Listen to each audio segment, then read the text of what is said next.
This week we're going to talk about using the LeanScaper business self-assessment to actually create the SMART goals in the business to align everybody on the leadership team and everybody in the company. The self-assessment is about a couple of things. And one, it's about taking a breath, a pause, and really taking the time to accurately diagnose what's truly holding up progress or profitability or revenue growth in your business. Yeah, I think when you start getting more people involved in assessments like this, whether it be using a business assessment form like this one, or some of the things we're going to teach in some of the upcoming series, skills gap analysis, SWOT analysis, really engaging everybody in the company from top to bottom.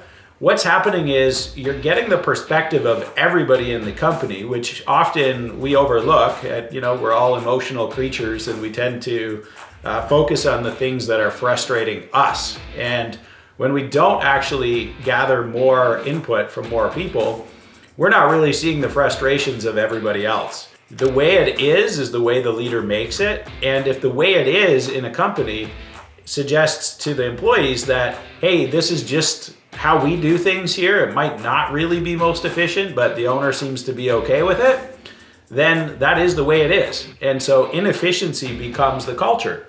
What we're trying to do is raise everybody's level of awareness in the business so that the whole company can really optimize in all areas. So we want to focus on growing revenue and profit. We want to focus on growing people and skills. We want to always be focused on doing all of this as efficiently as possible with the customer in mind. And then we're going to create a prompt in ChatGPT that's going to help create organizational goals around solving those challenges. The nuance is in the prompts, right? The better prompts we give something like ChatGPT, the better answers we're going to get out of it. And what we're trying to do with the LeanScaper operating system is create real relevant goals at every area of the business with relatable metrics that people can manage their business to. And that's the balanced scorecard. Many business owners, me included, will set out and say, hey, we want to go from 1 million to 2 million, or I want to go from 3 to 4 million this year, whatever it happens to be. That's not a really relevant goal for most people, and it's so high level that they don't really understand how to actually contribute to that goal. Everything I've tried to improve over the years, when I shorten up the timeline and I create meaningful steps day by day, week by week, month by month, quarter by quarter, miraculously the goal for that year just becomes reality. We have to be growing people to be able to execute on the promises we're making. And so that is leadership training, sales training, customer service training, skills training to go out and do the work. It's efficiency training. It's training in many, many different aspects. Your leading indicator of success is the quality of your people.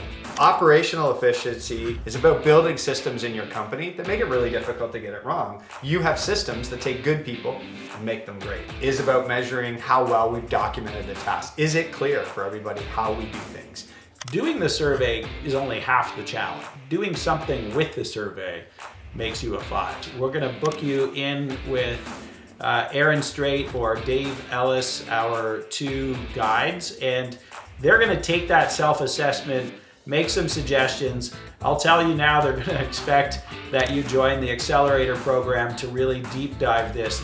This accelerator program is your continuous improvement program for the next 50 weeks. They're gonna start there. And then next week, we're gonna go deep into time management for managing a calendar and really getting good at eliminating and delegating and automating as much work as possible so that these quarterly improvement plans, these SMART goals, become a reality because of where we spend our time. So hopefully you can join us again next week.